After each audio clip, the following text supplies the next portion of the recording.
Chapter 7 of Sweetest Betrayal. Time is precious, so live, laugh, and love.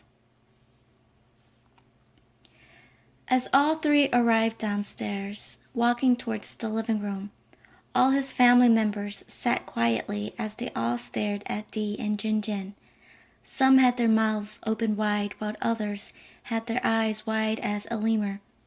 Lemur eyes are freaking big, like they're fixing to pop out. Okay, so random. Back to the scene. Shit, it's packed. Excuse my French, exclaimed Dee, whom laughed.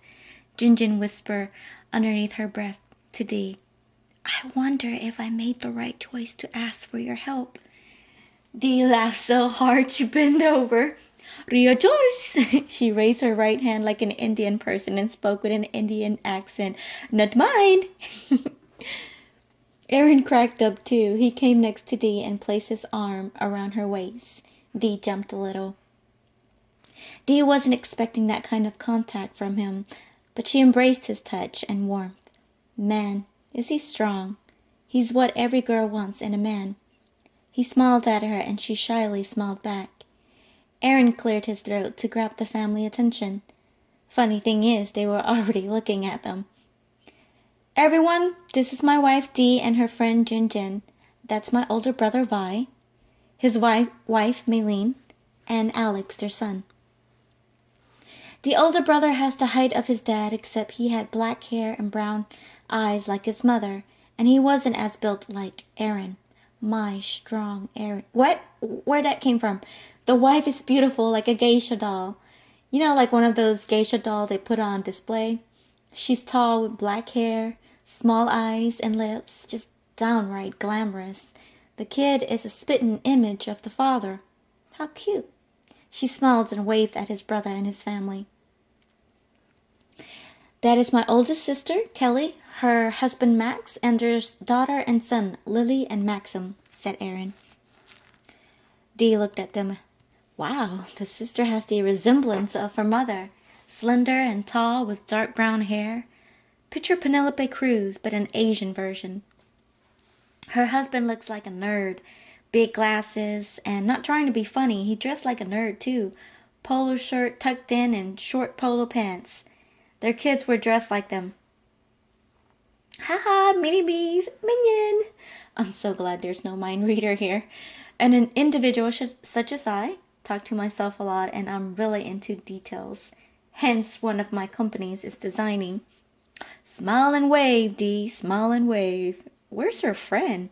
She looked over her shoulder. I can still see you, Jinjin, who thinks she can hide behind Aaron. Dee snickered.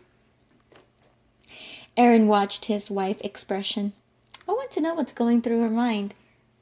And last but not least, my grandmother, Chilling, said Aaron. They all nod and wave at her.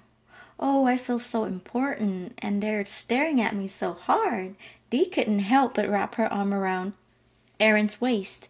Aaron's arm tightened on her. Hopefully he knows I feel intimidated, because if their eyes were lasers, I'll be dead. Trying to avoid the tense in the room, she glanced at her diamond-studded Cartier watch. Oh dear, I really have to go, Tigger, said Dee. She let go of Aaron and went to hug Jinjin. I'll see you later, love. She turned towards her fake family. She laughed out loud. Fake family. It's great to meet everyone, although I might not remember your name, but I remember your face. Excuse me, she said, and she left instantly out the door. All stared at each other dumbfoundedly.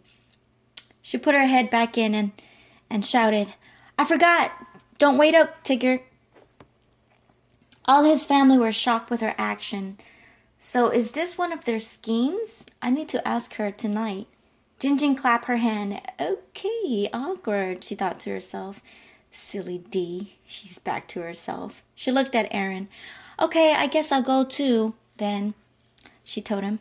Aaron nodded. Let me walk you out.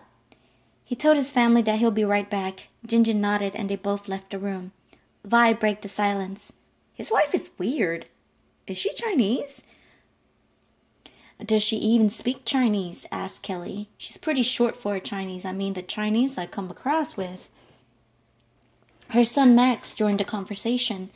She called him Tigger. Everyone started laughing because they all knew what Tigger is meant for. He's the cartoon character in Winnie the Pooh that jumps around with its tail. Alex said with awe, "She's pretty." Lily pouted. "No, she's not." Aaron loved to spoil Lily. Now that her uncle has a wife, he probably doesn't care about her anymore. Maylene creased her eyebrows and sat on the arms of the sofa next to her husband. "I'm confused. How did all this happen? I mean, Archie is married for a year to a girl we have no idea where or who she is?" Kelly agreed with her sister-in-law. "Yeah, I'm shocked too. She's not his type at all. She's short and normal, average kind of girl, whom boobs the size of a melon. Okay, I'm exaggerating a bit, but her boob is a bit big for her size. I wonder if she went and did a boob job. And why am I fascinated by her boobs? Okay, I am so weird."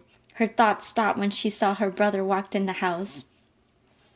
Their mother sighed heavily and replied to their remarks. "Well, we'll just have to believe him. That boy surprised me all the time. At least he didn't marry those girls that he brought home all the time. I'll kill him," she said. His mother's tone was dead serious. She hated those girls. They were pretty like angels, but stick to you like leeches and they suck you dry. As Aaron was walking back to the living room, he knew instantly what they were talking about. He can't help but ask, "Are you guys talking about me?" His dad replied, "Yeah, want to join the conversation?" Everybody laughed and choked on their spit. They continued to ask him why he married her. What did he see in her? His answers were flawless. It truly seemed that he is in love with his wife. 2 dreadful hours passed by as his family kept asking him about her. Lucky he's smart. He told them just his feeling, not how she's like or what she does, because he wasn't sure what their game plan was, and he didn't want to say something then having to explain later. They finally told him to go unpack his wife's things, so she won't have to do it herself. Oh, how thoughtful of them. He would have made Yaya do it, but his nosiness got the best of him. Just the thought of looking into her things made him feel like a little kid again. It'll show him what kind of character she's trying to pull off. Aaron talked to himself out loud. "Good thing I have the door closed. Man, I'm so weird. Would it be right of me to unpack her stuff?" He asked himself again, even though downstairs he planned to dig into it. Yet it's personal belongings that he's going through. He giggled to himself and shook his head. "Why am I making a big deal for? All this is fake." He went to grab hangers and start putting her clothes on it. Wow, what type of persona she is trying to pull. A sophisticated girl? At least she's a normal girl. Wait! He held up a panty with both hands. Is this Bambi? Pooh Bear? Aaron laughed out aloud. She has a collection. Next, he came across lacy and satin kinds. Exotica. He pulled out a weight scale. Stuffed animals, mainly monkeys. He put it in the middle of the bed. He just stared at her things. Man, I have to ask her what's the plan, because I thought I knew. What sophisticated girl would have a leather bra and panty? What a turn on. Dang. They got down to the details as he set a picture of her family next to his. I'm assuming she has a brother, a sister, and parents. He finished unpacking her things and went downstairs to grab a bite. He decided to join his father, whom is drinking coffee outside at the patio. "Bah, thank you for supporting us," he said. "What can I do? You didn't even bother to tell us. You don't respect me anymore," Logan said with hurt in his voice. How could his son do this to him, to not share his special moment with the family? But I'm not surprised he did what he did. The girl probably helped him heal from his hurt. Logan sipped his black coffee. Aaron could relate to his father's feeling, yet they pushed him to marry a girl he hates. That just won't do. He sat down beside his dad. It's not that Anxiety filled his expression. His face expression. Was afraid you guys won't accept her. He clasped his hand together nervously. It's the 21st century. It's your mom who's stuck in old age, said Logan. They both look at each other and laugh. His mother is very traditional. I'm still surprised till this day that she married father. He is not even Asian and couldn't even speak Mandarin. Yet they fell in love despite their differences. It's simply amazing. I know, said Aaron, agreeing to his dad's comment. I just hope you find happiness, son. His father squeezed his neck. Aaron were deep in his thoughts as he smiled at his dad. I will, father, and I feel that it's already here, my happiness. His father got up while yawning. I'm going to call it a night. He pat his son back. Yes, sir. Good night. He relaxed himself on the recliner and looked at the sky. Such beauty. Dee's smile popped in his head. He grinned widely. Something about her just brightened up his mood. He recalled her laugh and her snicker.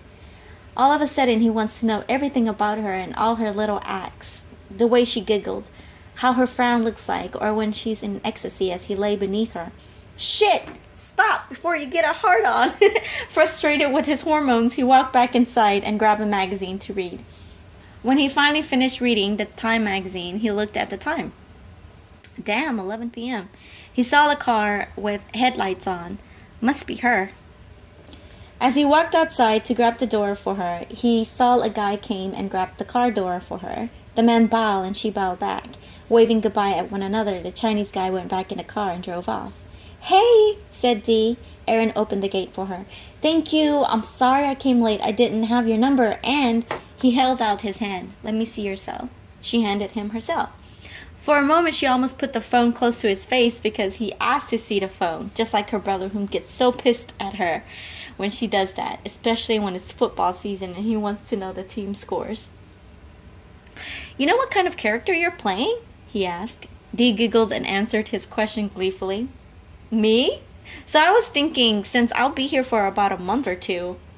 Aaron punched in his number, then he looked up at her with puzzlement as they both stopped walking and looked at each other.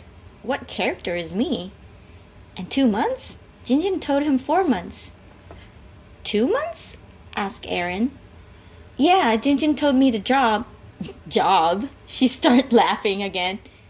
Man, she laughs a lot. Every time she laughs, it does something to his heart for whatever reason he doesn't want to know. I'm so in denial. He couldn't help but smile too. What's so funny? He asked. Nothing, just the whole deal, she replied. He didn't press on what she meant by that, so they start walking in silence towards the house. He grabbed the door for her. As they entered the house, she broke the silence between them. Thank you, it's just that I find it ironic.